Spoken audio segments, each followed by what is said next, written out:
Bonjour, je m'appelle Louis Côté et je suis très content d'être ici aujourd'hui pour vous offrir une entrevue avec M. Bégin, M. Paul Bégin, que je salue. Bonjour. Récipiendaire d'un prix jeudi soir. C'est quand même agréable, hein? Pour un auteur qui démarre une carrière. Surtout qu'il s'y attendait pas du tout. Et surtout n'avait pas écrit pour obtenir un prix. Imaginez-vous quand vous allez vous lancer plus tard. Ah oui, alors que je pense bien que c'est mon premier, mais c'est mon dernier. Juste un mot pour vous situer un petit peu, parce que M. Bégin a publié justement À la recherche d'un pays, Mémoire d'un militant, 1962-2002, qui vient de paraître aux éditions Gide. Il est natif de Dolbeau. Il dit Dolbeau-Mistassini, mais Dolbeau. Étudiant au séminaire de Chicoutimi. C'est un élève relativement turbulent, qui disait. En fait, ça ne l'a pas empêché quand même d'aller au Collège Saint-Charles-Garnier à Québec. Il est à l'Université Laval, où il a, comme on dit, passé sa licence en droit et il est devenu avocat. Il était député du Parti québécois à partir de 1994, dans le comté de Louis-Hébert, ministre de la Justice 2 fois et aussi à l'environnement. Il a travaillé aussi avec 3 premiers ministres, M. Parizeau, M. Bouchard et M. Landry. Par contre, vous avez commencé très tôt à militer, 18 ans. Oui. À 18 ans, j'avais déjà l'idée très claire que je pensais que le Québec devait être un pays et qu'il fallait travailler à convaincre les autres que c'était vraiment ce que l'on devait faire. Alors, je l'ai fait tout le temps que j'étais au collège de Jésuites. Toutes les années, c'était long, le cours classique, après le séminaire de Chicoutimi. Et les récréations se passaient à parler, à essayer de convaincre quelqu'un de la nécessité de faire ça. Pourquoi, je dirais, cette conviction profonde, vous l'avez trouvée où? Je pense que c'est chez mon père, qui était un nationaliste très avoué. Par exemple, il a reçu les gens du Bloc populaire. C'est pas connu, c'est avant le Bloc, il y a eu un autre Bloc des années 40. Alors, Maxime Raymond, André Laurendeau, il les a reçus chez lui, à Dolbeau, pendant qu'on y était. Et il a fait lui-même de la politique, dans le sens qu'il a été maire de la ville de Dolbeau pendant 8 à 10 ans. Je n'ai pas le décompte exact. On lui a demandé, Duplessis lui a demandé de se présenter comme député, il n'a pas voulu. Mais alors, il était très nationaliste. Chez nous, à la maison, on pouvait parler de n'importe quoi et on parlait de tous les sujets possibles, ce qui nous amenait invariablement à parler des solutions, des questions de... Alors, on parlait de politique tout le temps. C'était la routine. Et quand je dis qu'on en parlait, le minimum qu'on était à la table, c'est 8. Ouais. On était 11 chez nous, mais il y en avait qui étaient plus vieux. Il y avait 20 ans entre le premier et le dernier. Le plus vieux est parti, puis le dernier avait au monde. Mais on était toujours 8 autour de la table avec mes parents. Ça faisait des beaux débats. Je trouve ça amusant parce que quand j'ai commencé à lire votre ouvrage, j'ai vu que votre père était vendeur d'assurance. Exact. Mon père était vendeur d'assurance aussi, puis il avait gagné un prix à l'époque. Je trouve ça drôle, je me suis dit, c'est amusant de voir que ça mène à tout. Ça mène à tout. Mais votre père était quand même quelqu'un qui était un lecteur assez intense, dans le sens qu'il lisait les journaux, il lisait les revues aussi, quand même. Oui, et c'est ce qui faisait, comme je dis, à la table, on avait des débats très forts parce que chez nous rentrait la revue Maintenant, la revue Relations, ça, les Jésuites. Il y avait l'Action nationale. L'Action nationale, c'est une revue qui existe encore et qui traite de la question nationale depuis, je ne sais pas, des années 40. Et donc, mon père avait ça. Chez nous, ça traînait partout. Tout le monde lisait. Juste une anecdote. Dans le temps que j'étais au RIN, un jour, c'est la seule fois où c'est arrivé, ma mère m'a engueulé comme il faut, en me disant, toi, ton Bourgault, là, ça n'a pas de bon sens, il veut se débarrasser des vieux, parce que Bourgault avait dit de voter pour lui plutôt que pour le vieux qui avait 50 ans, contre lequel il se présentait. Alors, ma mère avait pris ça personnel et elle m'avait dit, mais ce qui t'a remarqué, c'est qu'elle avait lu ça dans un journal qui s'appelait un journal indépendantiste qui était à la maison. Alors, Vous voyez, tout était là, tout était possible. Mais vous avez pris l'option du RIN, du RN à l'époque. Et puis, pourquoi vous n'auriez pas pris celle du FLQ, mettons, par exemple? La FLQ, par exemple. Ah non, ça, C'était quand même en mouvance un peu. Excusez-moi, oui, c'était très en mouvance. Je suivais ça. Mais très tôt, presque immédiatement, spontanément, c'était non, ce n'est pas comme ça. Je suis d'accord avec les idées qu'ils véhiculent. Je crois qu'ils avaient un programme très social, très favorable pour les gens démunis qui avaient besoin d'aide, en faveur d'un régime de santé, etc. Mais le moyen pour l'atteindre ne correspondait pas à la façon de construire la société. Alors, je l'ai complètement ignoré. J'ai, par contre, milité activement, démocratiquement, dans le RIN, pas dans le RN. OK. Parce que pour vous, avec Bourgault, c'était préférable. Bourgault, c'est probablement l'homme qui m'a le plus impressionné dans la vie. C'était un orateur extraordinaire. Oui. Il avait du bagou comme c'était pas possible, intelligent comme ça se peut pas, et il avait une conviction extraordinaire. Alors, il était à une époque où c'était quasiment être criminel que de faire dire des choses comme celles, de vouloir créer un pays. Alors, il était très actif. Et il a entraîné derrière lui les jeunes à être plus actifs, plus militants. Parce qu'il disait, en fait, il était désigné comme séparatiste, lui. Oui. Mais pour moi, j'étais un séparatiste. Jusqu'à temps qu'on dise qu'il soit un souverainiste là, des années 80, pardon. Vous avez toujours été, en fait, on vous a toujours désigné comme un pur et dur, si on veut, par rapport à la position normale, si on veut, des gens qui poursuivent le projet d'indépendance. Comment vous avez réussi à naviguer à travers des gens comme M. Lévesque à l'époque, puis après ça, quand vous étiez député, avec M. Parizeau, qui était quand même plus proche de votre position. Ensuite, M. Landry, ça devait être envahissant, embarrassant un peu. Embarrassant, non. C'est dans le sens qu'on est dans un parti politique, tout le monde ne pense pas la même chose. Ce qui compte, c'est d'avoir un objectif commun.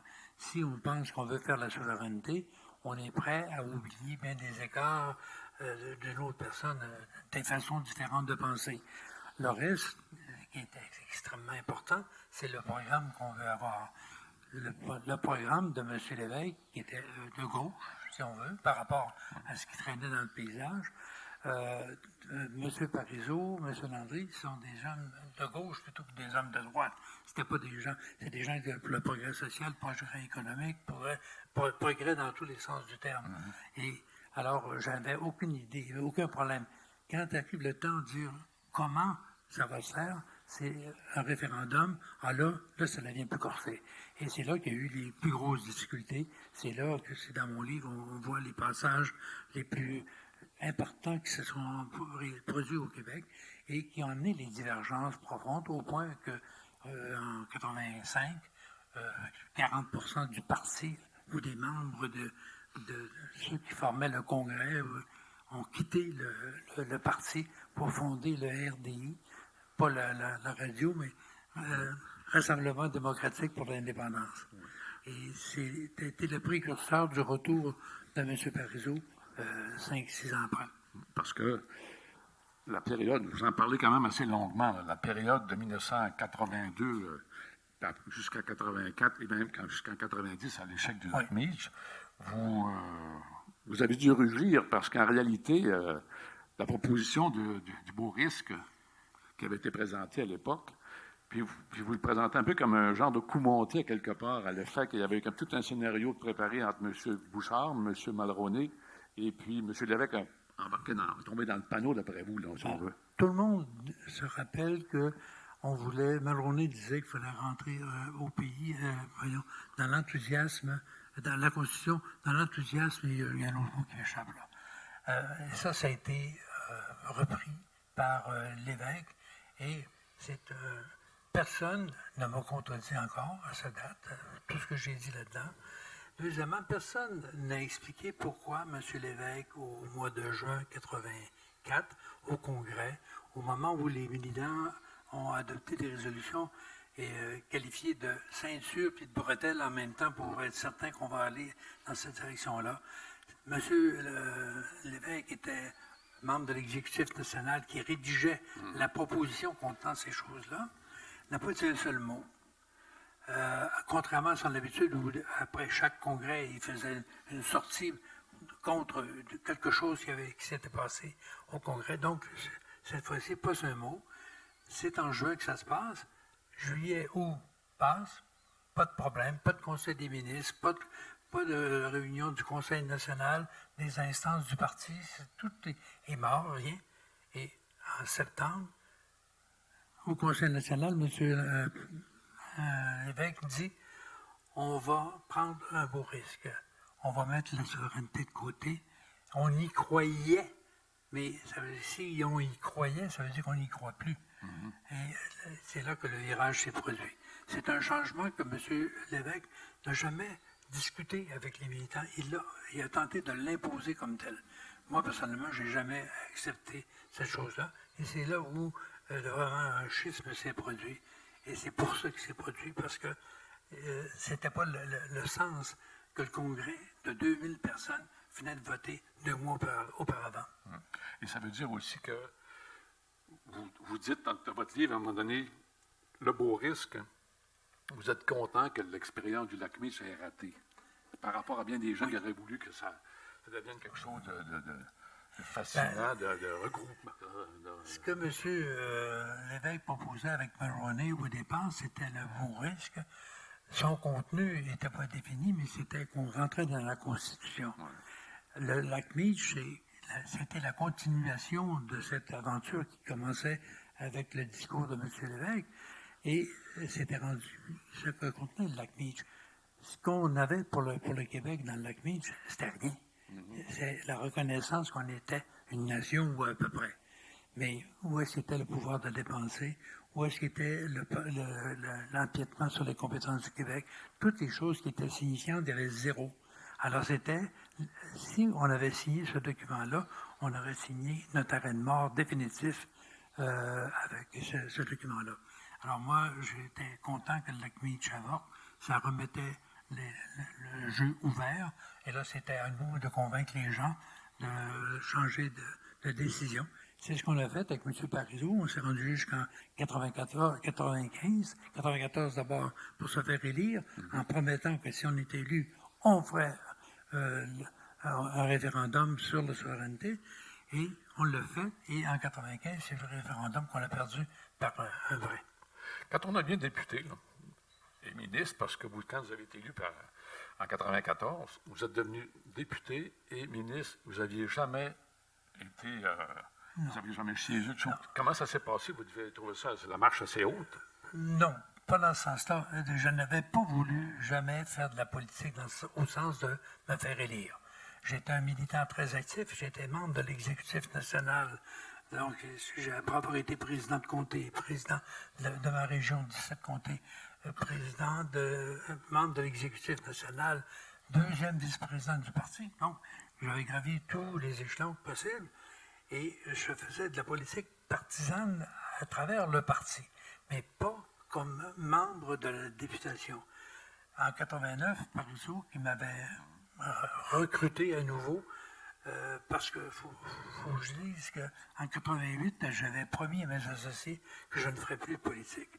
Il a fallu que je me fasse dédouaner pour recommencer. Et c'est suite au téléphone à M. Parizeau qui me disait « M. Bégin, j'ai besoin de vous. Venez, il y a une poste de trésorier national. » J'ai dit « M. Parizeau, je ne connais rien au chef. » Il a dit « Je ne vous demande pas de tenir la comptabilité. » J'ai dit « Venez, le poste est ouvert et vous allez être élu. » Alors, je me suis présenté et dans sa tête, je l'ai su en 89, à l'élection, il a dit que vous vous présentez dans quel comté? J'ai dit, M. Parizeau, je ne me présente pas, je ne fais pas de la politique pour me faire élire, je peux oublier ça. Il était furieux. Mais je lui ai dit, écoutez, c'est vrai, mais la prochaine élection, je vais être là. Je vais me présenter. Si vous croyez que c'est l'effort que je dois faire, je vais m'organiser, me préparer pour y aller. C'est ce que j'ai fait dans les 4 années suivantes. J'ai continué à militer, C'était parti des compagnies que j'avais, de la société d'avocats que j'avais créée, je l'ai quittée, j'ai vendu mes parts, j'ai cédé tout ça pour me mettre les mains libres pour me présenter comme député. En 1994, ça a été le temps et j'ai foncé. Puis là, à ce moment-là, comme vous racontiez à un moment donné, on en a lu un extrait d'ailleurs l'autre soir, justement, quand vous êtes allé rencontrer M. Parizeau pour un poste de ministre. C'est amusant, mais en même temps, la charge est quand même lourde aussi, hein? Oui. Lourde, disons qu'au moment où on est nommé, je pense qu'on ne saisit pas exactement ce que ça comprend. Dans le cas du poste que j'occupais, ministre de la Justice, avec M. Parizeau, c'était un peu particulier. Parce que M. Parizeau avait une idée très précise de ce que c'était les choses et les gens. Pour lui, il y avait le premier ministre, il y avait le ministre des Finances, et après ça, il y avait le ministre de la Justice, puis les autres. Lui, le ministre de la Justice, c'était vraiment c'était le summum. C'est une conception très française de l'idée de la société. M. Parizeau l'avait. Donc, quand il m'a donné ce mandat-là, je connaissais le sens qu'il y apportait, la portée qu'il lui donnait, et j'ai senti ce poids-là, comme vous dites. Mais au-delà de ça, il faut savoir qu'on arrive sans trop connaître de choses sur le fonctionnement, mais si on accepte de recevoir des conseils, par exemple de choisir un bon chef de cabinet ou une bonne chef de cabinet, de s'entourer de personnes, de regarder ce que la machine, c'est-à-dire l'administration, peut offrir et voir si on peut travailler avec elle. Si on fait ça, on peut soulager énormément le fardeau dont vous parliez et réaliser des choses. Parce qu'il faut dire que la machine, quand M. Parizeau est arrivé au pouvoir, la machine était, comme on dit, il fallait qu'elle roule au maximum parce que vous aviez un échéancier que vous vous étiez donné de faire un référendum. Tout à fait. Ça, c'était encore une raison de plus, je dirais, pour qu'on soit à l'écoute de ce que disait la machine, parce qu'on avait beaucoup de choses à lui demander de réaliser pendant l'année. Parce que, comme M. Parizeau disait, nous, on savait que c'est ça qu'il allait faire. Les gens disaient, ben voyons, il va faire comme tout le monde, il va changer d'idée. Et le référendum, ce sera au calendrier grec. Mais non. Alors, on s'est mis à la tâche immédiatement. Et ça a failli réussir. Oui, ça a failli réussir. Et puis, vous avez été de ceux qui ont dit qu'après ce deuxième référendum, M. Parizeau avait dit qu'on n'avait pas gagné le référendum à cause de l'argent et des votes ethniques. Puis vous n'avez pas trouvé ça scandaleux, ni honteux, ni raciste, parce que pour vous, c'était la vérité. Je ne le retrouve pas encore, et ça ne l'est pas. Dire les faits tels qu'ils sont, c'est jamais être raciste. Dire, par exemple, que le vote anglophone a été à 90% contre le référendum, c'est dire que les Anglais ont été contre voyons. Ensuite, que de l'argent a été mis illégalement contre le oui. Rappelez-vous les grands rassemblements où les gens de partout sont venus dans des autobus, en avion, et ont fait des dépenses tout à fait inacceptables, ce qui rend la partie injuste, parce que l'autre partie respecte la loi, et eux ne le respectaient pas. Alors dire que l'argent avait servi à nous battre, c'était dire une évidence, et je ne vois pas le mal à dire ça. Puis dire qu'on a perdu parce qu'on a eu moins de votes, je ne pense pas non plus. Alors, c'était tout à fait légitime. On en a fait une montagne, on l'a ostracisé autour de ça, et M. Parizeau, là-dessus, je pense, a un peu lâché prise. Oui. Mais moi, je pense qu'il n'y avait rien de mal là-dedans, et je suis encore d'accord avec ce qu'il a dit. Et vous avez hérité du ministère de la Justice une première fois. Ensuite, après ça, quand M. Bouchard est revenu pour remplacer M.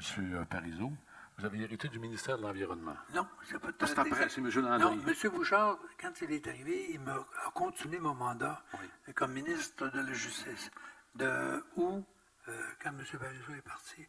Alors, jusqu'à, c'est ça, 1 an à peu près. Okay. Jusqu'à 87. Et en août 87, là, j'étais nommé ministre de l'Environnement. Ouais. Puis après ça, vous avez été, comme on dit, gâté avec le ministre de l'Environnement, dans le sens que vous avez eu les inondations de 96. Après ça, vous avez eu le verglas de 98. Oui. Alors, les catastrophes naturelles ont été très présentes à mon mandat. Et d'ailleurs, au déluge, comme on l'appelle, j'étais au Lac-Saint-Jean, c'est-à-dire j'étais à mon chalet où je loge encore présentement, derrière Saint-Félicien, et j'étais le premier à arriver ici sur les lieux. On avait envoyé un hélicoptère me chercher pour m'amener ici. Et c'est 1 heure après que M. Bouchard est arrivé, de même que M. Brassard, qui était évidemment comme ministre, était aussi concerné, comme député de Lac-Saint-Jean. Alors, oui, des gros événements. Comment vous vivez ça? Vous dire, comme ministre, oui, mais aussi vous étiez, je dirais, votre famille n'a pas été touchée directement. Votre environnement à Saint-Félicien moins touché aussi. Mais le lac, le Québec comme tel, du côté de la Côte-Nord, ça vous a quand même surpris aussi, hein? Oui, j'étais ministre responsable de la Côte-Nord et après venu ici, je suis allé immédiatement en hélicoptère et c'était frappant. Le fleuve Saint-Laurent coule, mettons, comme ça, et chaque rivière ou ruisseau qui arrivait pour rejoindre le Saint-Laurent coupait la route 138 et c'était des gravins énormes. C'était impressionnant de voir ce qui se passait. Et on réalisait que tout le monde avait goûté d'une manière très particulière à cette pluie phénoménale. Et à la suite de ce ministère-là, vous avez quand même, à l'environnement, eu à vous occuper du changement climatique. Puis là, par rapport à aujourd'hui, vous vous dites, on a-tu fait du chemin par rapport à ce que vous avez vécu, par rapport à aujourd'hui? C'est très dur de répondre à votre question parce que c'est pourtant je juge sur moi-même, sur ce que j'ai fait. Mais je pense que j'avais une direction qui était meilleure que celle qu'on a aujourd'hui. C'est-à-dire qu'elle était plus active, plus réaliste. Actuellement, on parle beaucoup, mais on fait très peu regarder la question autour du pétrole. Hein? On voit la Caisse de dépôt vient de se retirer des investissements dans le pétrole. Mais ils gardent le gaz, ils gardent les pipelines. Ils vont régler ça en 2050, d'ici 2050. Écoutez, si on recule il y a 20 ans, là, on s'aperçoit qu'il y avait des choses qui n'ont pas été réalisées, qui avaient été promises, puis d'autres qui sont apparues, qui sortent ici de nulle part. Alors, avoir un objectif de 2050 m'apparaît tout à fait réaliste quand à chaque jour, on voit des changements dans le comportement de la nature et on est affecté, puis on sait que ça va être terrible quand les gros effets vont arriver. Parce qu'aussi, à l'époque, vous aviez fait une loi pour protéger la prise, le marchandage de l'eau, dans le fond. Oui, exactement. Mais c'était un peu comme anticiper ce qui va arriver. La rareté de l'eau, elle est là. Les voisins américains, dans certains États, la nappe phréatique est complètement tarie. Ils sont obligés d'aller chercher de l'eau très, très loin. Vous savez, on n'est pas loin du moment où les Américains vont dire l'eau, c'est une ressource essentielle pour tout le monde. On peut la prendre n'importe où et sans devoir payer. On n'est pas loin de ça. Parce que l'eau, c'est devenu une rareté. De l'eau qui n'est pas polluée. Ben oui, puis à la suite de ce ministère-là, vous êtes revenu à la justice avec M. Landry. Exact. Et vous avez travaillé sur les législations pour modifier le Code des professions. Le Code des professions. Ah, oui. Et puis, vous avez travaillé aussi sur la correction des, je dirais, de l'ordre des infirmières. Vous avez modifié le contenu. Est-ce que ça, aujourd'hui, avec le recul que vous avez, puis la situation dans laquelle on baigne, ça vous apparaît... C'est-à-dire que la loi que j'ai fait adopter, pour le numéro 90 à l'époque, c'était pour étendre les pouvoirs qui étaient donnés aux infirmières dans leurs activités de tous les jours, professionnelles. Okay. En prenant ces actes-là qui étaient faits jusque-là par des médecins, les faire par des infirmières, et les gestes que certains infirmières faisaient seraient dorénavant faits par des auxiliaires infirmières auxiliaires. Donc, il y avait un changement de l'ordre des grandeurs pour le travail de chacun des autres professionnels. Okay. C'est en train de se faire.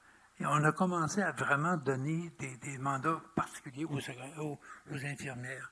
Ça fait 2 ans à peine qu'on met ça en œuvre. C'est adopté en 2002. Alors, ça fait beaucoup de peine de voir que c'est pas réalisé. Puis là-dessus, on aura avantage à dire, partout ailleurs, ça se fait. Pourquoi qu'on le fait pas chez nous comme il faut? Évidemment. Puis aussi la question des corporations qui sont puissantes aussi dans ça, qui ont un impact majeur sur vos capacités de prendre des décisions. Oui, mais là-dessus, je dois dire que l'Ordre des infirmières était super active, positivement, et elle voulait améliorer le sort de ses membres, mais aussi améliorer vraiment la manière de donner des soins aux Québécois et aux Québécoises. Là-dessus, à l'Ordre des infirmières, je dois dire chapeau à l'époque. Maintenant, je ne prends pas de jugement.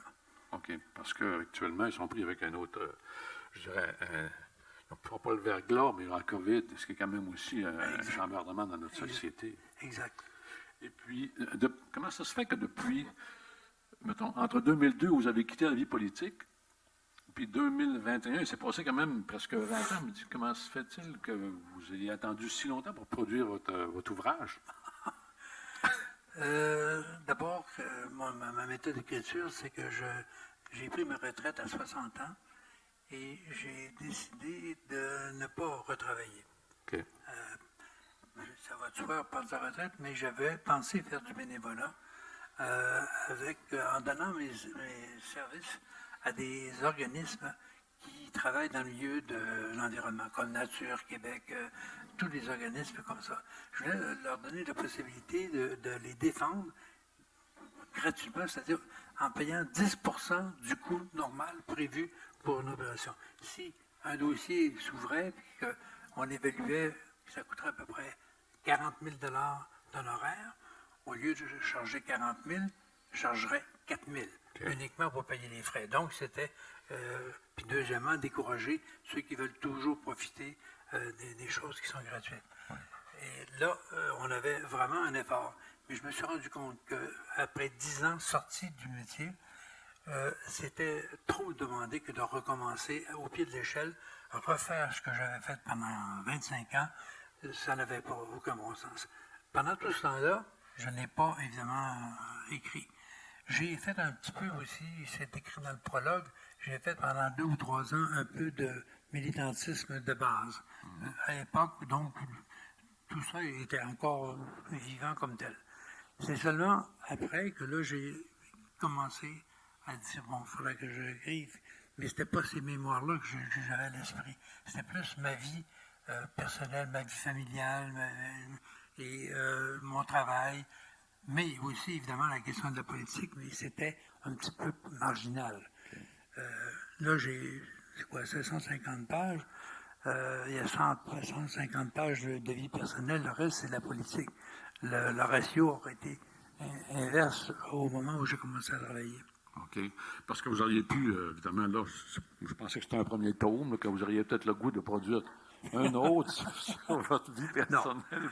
Non, il y a aussi, ça a pris 1 an et demi, 2 ans là, avant de trouver un éditeur, parce que j'ai rencontré des difficultés énormes à ce niveau-là, parce que, en tout cas, je ne vais pas parler de ça en tant que tel, mais ça explique pourquoi ça a été long. Okay. Ensuite, quand vous écrivez seulement 6 mois par année, ça va pas vite. Et d'autant plus que quand vous recommencez à travailler, mais ça prend 1 mois de retomber dans ses souliers comme il faut. Alors, c'était pas beaucoup d'écriture par année. Alors, ça explique pourquoi ça a été long. En tout cas, je vous remercie beaucoup d'avoir pris le temps de nous parler de votre vie politique particulièrement. Et puis, je conseille à tout le monde de vous faire plaisir et de lire « À la recherche d'un pays, mémoire d'un militant » de Paul Bégin. Et merci beaucoup. Merci. Bonne journée.